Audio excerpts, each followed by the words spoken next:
미국 대선이 공화당 도널드 트럼프 전 대통령의 여유 있는 승리로 막을 내렸습니다. 47대 미국 대통령으로 백악관에 돌아오게 된 트럼프는 미국의 모든 것을 고치겠다며 대대적인 변화를 예고했는데요.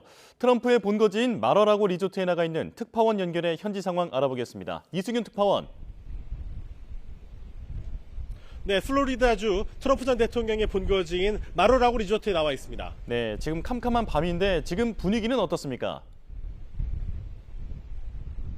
네, 트럼프 전 대통령의 본거지답게 분위기가 매우 밝습니다. 제가 시민들을 몇 명 만나봤는데 플로리다 주민들은 앞으로 미국 경제가 다시 부흥할 것이다. 그리고 그동안 골치 아팠던 이민자 문제가 해결될 수 있을 것이다. 기대감을 많이 표명했고요. 반면에 트럼프 전 대통령의 정책에 좀 극단적인 면이 있는 만큼 앞으로 외교적으로 미국이 고립되진 않을까 우려하는 목소리도 있었습니다. 지금 제 뒤로 보이는 저 다리가 이 웨스트팜비치 시내에서 마로라고로 가는 이 관문 역할을 하는 곳인데 경찰들이 굉장히 많이 배치되어 있습니다. 이제 대통령 역할을 할 이 당선자인 이제 트럼프 전 대통령이 사는 곳이기 때문에 경계가 굉장히 태세가 삼엄하기 때문에 저희들이 이제 거기서 방송을 못하고 다 여기 와서 방송을 하고 있습니다. 그래서 취재진들이 시민보다 이곳에 더 많이 나와 있는 상황입니다.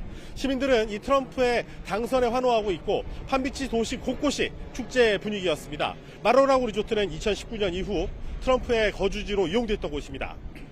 대통령직에서 내려온 이후에 집무실로도 쓰고 있고 이 공화당 정치인 등 주요 회동도 여기서 자주 이루어졌습니다.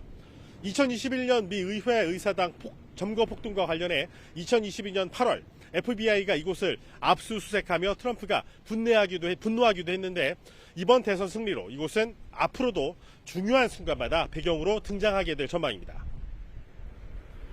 네, 축제 분위기이긴 하지만 긴장감도 느껴진다라는 말씀이신데요. 자, 트럼프 전 대통령은 일찌감치 승리 선언을 했죠.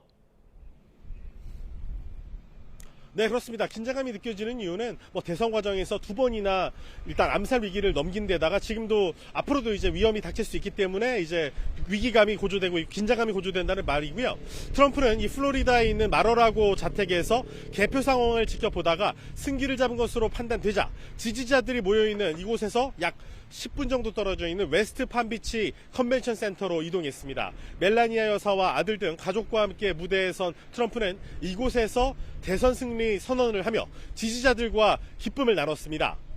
트럼프는 다시 백악관으로 돌아가 바이든과 해리스가 망가뜨린 나라를 고쳐놓겠다고 약속했습니다. 트럼프의 정식 취임은 내년 1월 20일로 곧 인수위를 끓이고 2기 행정부 구상에 착수합니다. 트럼프는 취임 시점 연령 기준으로 역대 최고령 대통령입니다. 또 백악관 집무실을 떠났다가 다시 선거에서 승리해서 돌아오는 대통령으로 기록될 전망입니다. 트럼프의 발언을 직접 들어보시죠.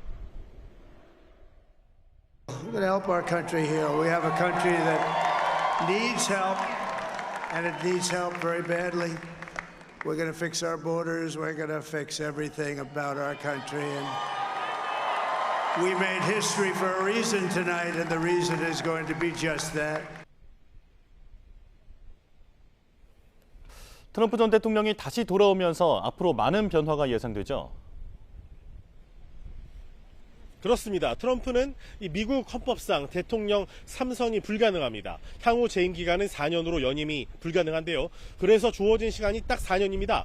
트럼프는 백악관에 복귀해서 집권 1기 때 추진하다가 미완에 그쳤던 미국 우선주의 정책을 신속하게 추진할 전망입니다. 앞으로 세계의 경찰, 자유민주주의의 지도국을 자임하면서 이 국제 분쟁에 적극적으로 개입해온 1차 세계대전 이후에 미국의 외교 기조는 앞으로 4년간 대전환을 맞을 가능성이 큽니다.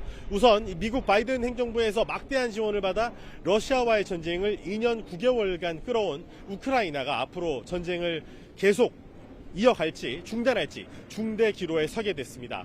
바이든 정부까지 이어져 내려온 자유민주주의 진영 내 미국의 동맹 중시 기조도 트럼프 집권 2기가 출범할 경우에 거래 중심의 실리적인 관계로 변화가 예상됩니다. 한미 상호 방위 조약 하에서 28,500명의 주한미군이 중요한 역할을 해온 한미 동맹도 트럼프의 방위비 분담금 대규모 인상 요구로 경랑에 휘말릴 가능성이 있습니다.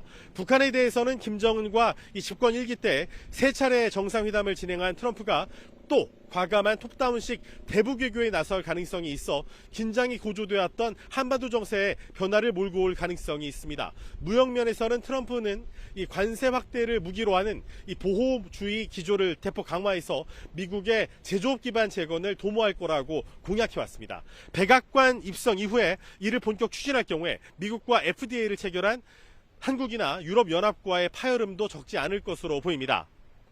이 트럼프 집권 2기는 국경 안보면에서 불법 입국자들에 대한 대규모 추방과 남부 국경 폐쇄 공약이 이행될 것으로 보입니다. 또 바이든 행정부에서 강화된 기후위기 대응 정책도 트럼프의 대대적인 화석에너지 개발 공약 이행과 함께 급격히 동력이 약화할 가능성이 있습니다.